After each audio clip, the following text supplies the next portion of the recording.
So beyond COVID, prior to the pandemic, there were obviously a lot of other challenges associated with cybersecurity. One of the most often cited issues is the fact that IT security staff members feel overwhelmed by alerts. They have a high volume of alerts coming in all the time, and many of which are false positives and no threat at all to the organization. So there tends to be an issue around IT ignoring some of these alerts and then missing an actual incident. And this is a real problem. It can sometimes take hours or days or weeks even, or even longer to identify a breach. And by then the damage is done. And, what could have been, really contained very easily, or at least a little better by identifying an incident earlier on, that chance has been missed. Organizations are also really challenged by evolving attack methodologies and concerned about emerging ones that may be coming online in the near future. Things like cyber criminals using AI to access very targeted assets, and also to scale up their attacks. There's also the constant challenge of evolving regulatory requirements. And this is a particularly difficult sticking point for organizations that are expanding their business and working with clients and partners in other regions of the world, in other countries where regulatory requirements may differ. So really understanding what those issues are. Unfortunately, probably the biggest problem and challenge for organizations with respect to cybersecurity is the lack of talent. There is not sufficient expertise available, and what is available can be very expensive. And this challenges organizations who are struggling to, they want to invest in their security infrastructure and their personnel, but attracting and retaining that talent is difficult, and having sufficient continual education around whatever their new technologies they're deploying, or as their models evolve, is a constant problem. But the consequences of underinvestment in security are significant. When a breach occurs, and it's not if, but when, the fallout can be really, really significant. Reputation damage, which can last years, and some organizations never fully recover from. Organizations lose trust in the organization, or customers lose trust in the organization, and they will seek services or products elsewhere. There's also concerns over loss of intellectual property, which can be, one of the more significant impacts from a breach. Executive job insecurity. It's not just the security executives that have been negatively impacted by a breach. We've seen CEOs and other executives in the chain of command lose their positions. There's also, once a breach takes place, a forensic investigation that can be very arduous and time-consuming and difficult and complicated for staff, and really damaging to morale in a lot of cases. A lot of finger pointing comes up, and sometimes it doesn't necessarily produce something that is really effective. And then there are just the post-breach costs that you would expect: loss of productivity and business, also fines that are involved, and just really sort of the ongoing effect on morale of staff.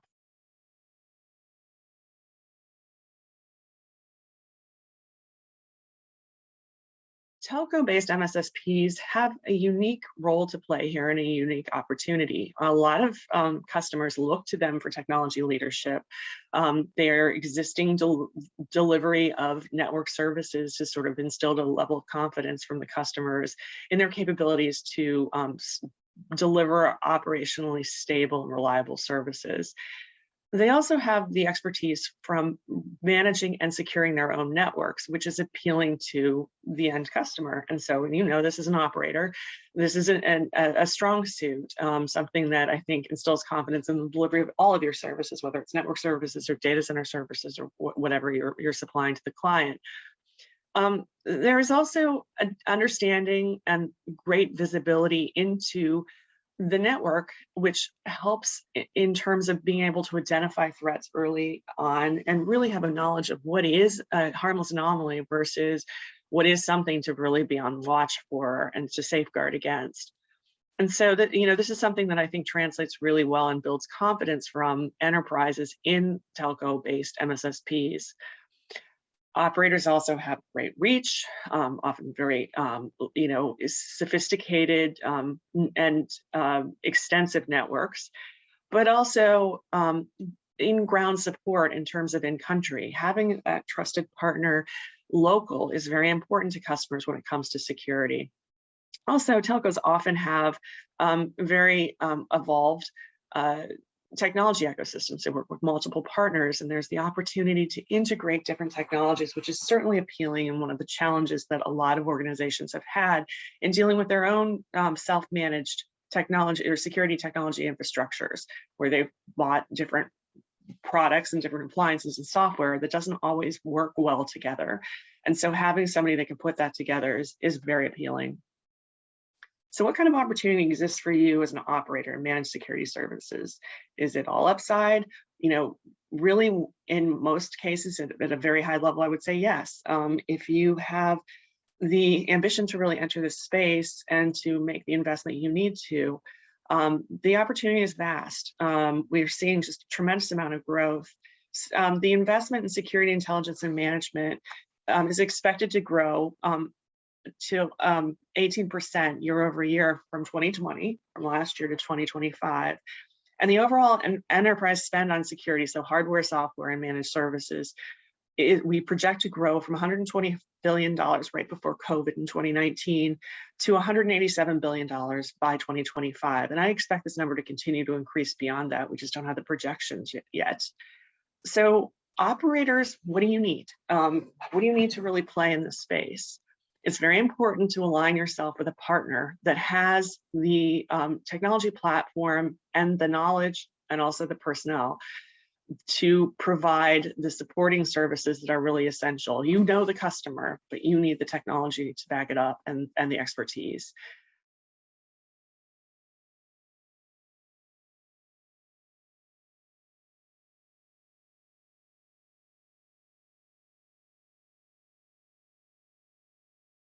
To find the right partner is extremely important when you decide to launch cybersecurity services. When you enter in this market, you will be overwhelmed with so many acronyms and technologies. Rajesh, can you please show to the attendees the slide from Momentum Cyberspace, if you can, please? Yes.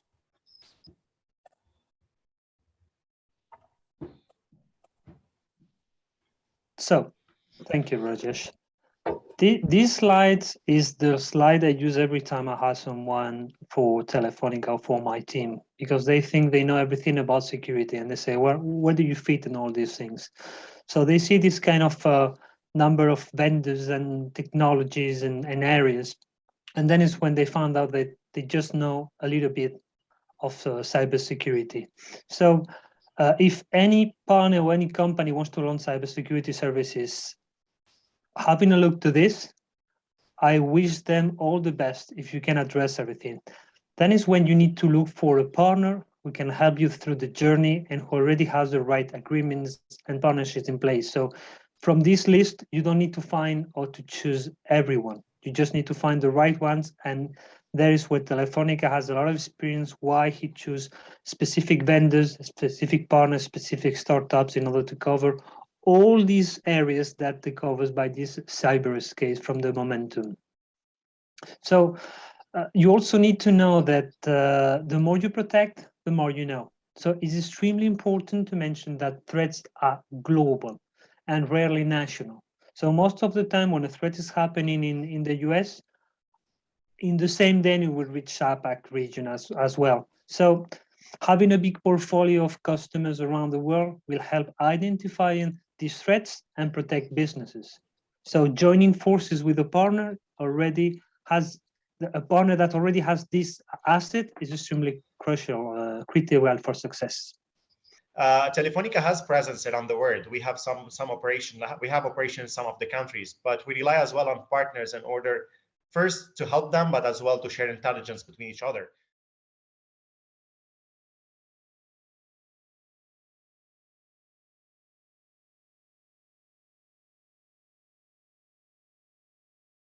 What we offer to telcos and other partners is basically we start with a consultancy.